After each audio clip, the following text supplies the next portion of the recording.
So what should museums do when they learn that this valued object that they have is now in dispute? In the case of the Klimt painting, the National Gallery of Austria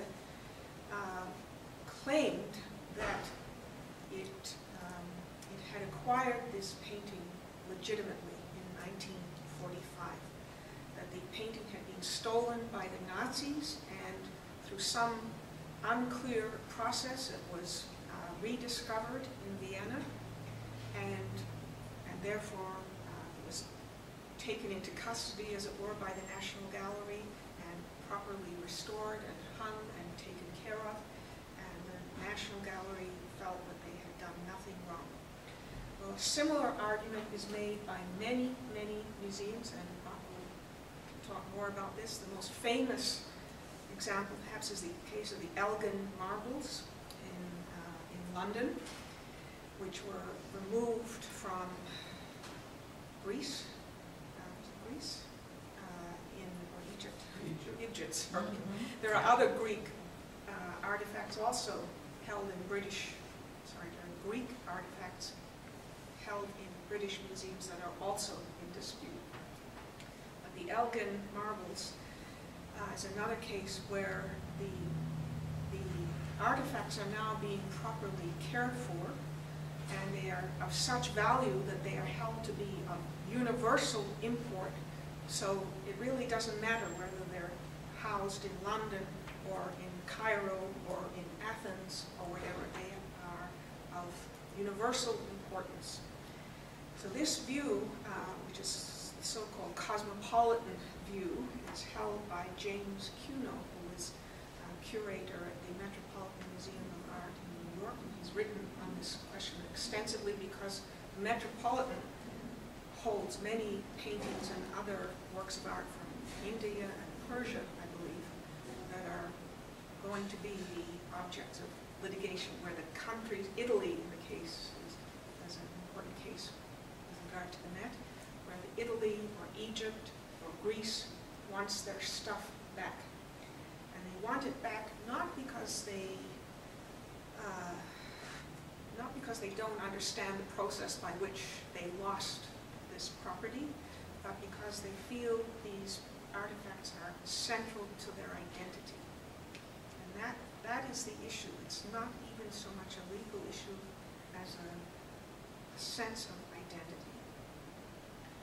Well, this issue then of restoring artifacts to their countries of origin, for example, Etruscan objects being returned to Italy, this has become part of a larger political and legal movement called the restorative justice movement. The restorative justice movement is not run essentially by lawyers, but by political theorists, philosophers, and mainly political theorists and philosophers and anthropologists. And it's a movement that it argues that apart from the legal proceedings that take place in any situation after conflict or after human rights violations, apart from the legal proceedings, there ought to be more informal efforts made to reconcile the previously conflicting parties. So, for example, Truth and Reconciliation Commissions in South Africa, Rwanda, former Yugoslavia, Bosnia, Truth and Reconciliation Commissions, government apologies, reparations payments of some kind, although those get tied in with legal issues. But museum exhibits to educate both parties to a conflict about the issues on the other side. The restorative justice movement is trying to address this question of identity and what is owed to people in order that they have a full sense of their own identity. That's what the restorative justice movement is about. So it's not mainly a legal thing. Legal issues are a component of that. to say a little bit about the Klimt painting itself. Again, this is Adele Bloch-Bauer. This is the first of 2 portraits that was made of her. There was a second one by the same painter, Gustav Klimt, and her great niece, who was here for the event in the spring. It looks almost exactly like this. When I picked her up at the airport, I fell over, seeing a ghost. Beautiful, beautiful young woman. And this painting was painted by Gustav Klimt in 1907, I think it was. It took 3 years to paint. It doesn't show well on here, but if you look at a better reproduction, or if you look at the painting itself, it is now hanging in New York in the Neue Galerie that is owned by Ronald Lauder. It's a square painting. Here it looks as though it might be oblong, but it's actually square. I was surprised when I saw it. And look closely, very, very intricate gold and silver patchwork on the painting. It took 3 years to do. So the painting was done of this lady who was the wife of a big Jewish sugar magnate, based in Vienna. His name was Ferdinand Bloch-Bauer.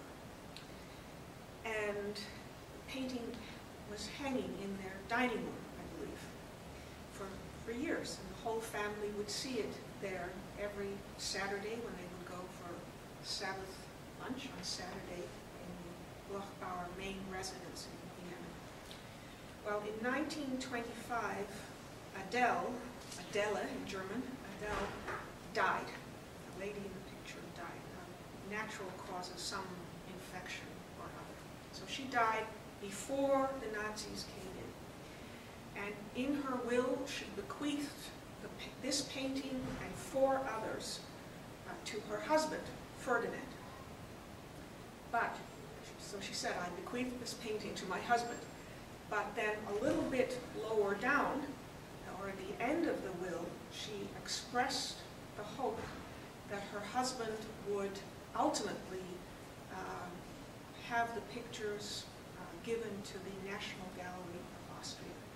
I don't know if any of you are old enough to have made a will, but one can easily see how this might happen. Where the first part of the will, you get all very technical, and there are whereases, and all the phrases that the lawyers use, but then you're allowed to put a sentence in there about, well, I'd like my cat to be buried here, and I'd like this and that.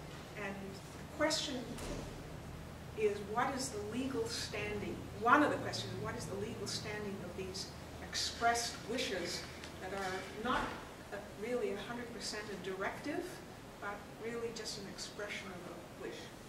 So that was the status of her will in 1925. It was kind of a little bit ambiguous. Well, in 1938, when Hitler marched into Austria and annexed Austria, the husband of Adele Bloch-Bauer fled to England. Ferdinand fled to England. He left almost everything behind. It was my parents fled in the same way. There was no question of taking your paintings. You were happy to have a shirt on your back. And the war took place, the Holocaust took place, and it was not clear. Nobody knew what had happened to the paintings. I'm not sure that anybody knows to this day what happened to the paintings in the war period. But they survived, they resurfaced in Vienna in 1945 and were taken by